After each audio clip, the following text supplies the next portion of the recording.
As historians, we can't really say what people's motives were. What we can do is we can look at the effects. And the effects were clearly to undermine women's authority in the church. Mary Magdalene was clearly privileged. To any male-dominated hierarchy, this is dangerous, of course. The common belief today is that Mary Magdalene was a prostitute. Right. And that common belief is simply false. There's no factual basis for that long-standing tradition that Mary Magdalene was a prostitute, a woman of ill repute. How did Mary Magdalene end up being described as a prostitute for nearly 2,000 years? There is a reference to her in Luke's Gospel where Mary of Magdala, which is where she was from, was cured of 7 demons. And unfortunately for Mary Magdalene, she's introduced right after a story about a prostitute whom Jesus forgives for her sins. But she's introduced in such a way that it seems clear she's not the woman of the previous scene. So the fact that she had a demon problem doesn't imply at all that Mary Magdalene was sexually promiscuous. We have to appreciate what demons were in those days. And they're not like a science fiction. What are they? Basically, it's sickness, illness. And, you know, they didn't have the medical technology and sophistication, so they would attribute to demons, to the evil spirits. So having demons driven out of her means she basically got better. He got better. However, in the year 591, the Pope at the time, Gregory the Great, gave a big Easter sermon declaring that Mary Magdalene and the unnamed prostitute were, in fact, the same person. The Vatican eventually corrected that impression, but not until 1969. 1,378 years later. The church chose the 4 Gospels that tell his story in the New Testament, but there were other stories written about Jesus. Other Gospels so controversial the church ordered them destroyed.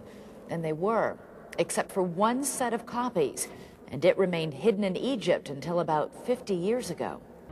The Nag Hammadi scrolls, which essentially tell what you might call an alternative history of the time of Jesus and Mary Magdalene, the church made a very concerted effort to take these documents and destroy them. If the church was making such a concerted effort to destroy this information, you have to assume that it was fairly explosive.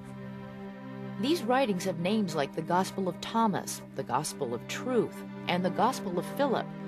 A fragment found in a different place is called the Gospel of Mary Magdalene. They're sometimes called the Gnostic Gospels. Gnostic means knowledge, and the groups who wrote them often claimed special knowledge about Jesus. But did these documents contain information that Jesus and Mary Magdalene were married? There is a line that states very clearly that Mary Magdalene was the favorite of Jesus, and he kissed her often on the mouth. Well, sort of. Apparently the parchments are damaged. And whether Jesus loves Mary in some kind of sexual way is a possible implication of the story. The same text, the Gospel of Philip, also says Mary Magdalene was called his companion. The word koinonos in Greek can mean companion and often means partner. Even outside the Gnostic Gospels, there is evidence that in the first centuries after Jesus, Mary Magdalene was treated with great respect by several of the early church leaders who were men. She is the apostle to the apostles. Another will declare that she is the tower of faith. But the scholars told us Mary Magdalene becomes less and less important in church writings, and she is replaced by Mary, the mother of Jesus. So what happened?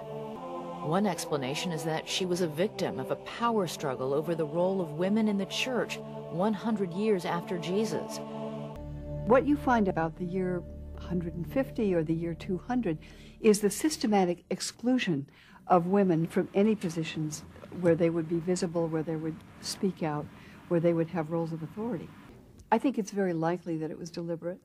I think the charge that she was a prostitute is an excellent way of refuting the claim that she is a specially revered apostle and teacher.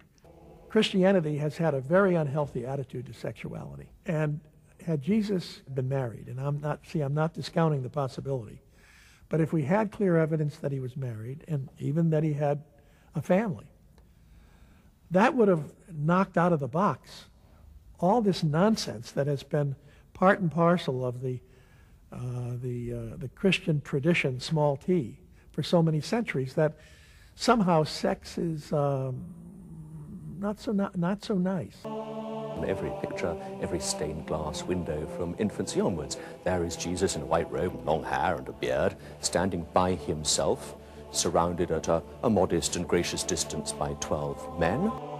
How different it would be if our image of Jesus needed instead to be of Jesus with a wife and with children around him. What difference would it make?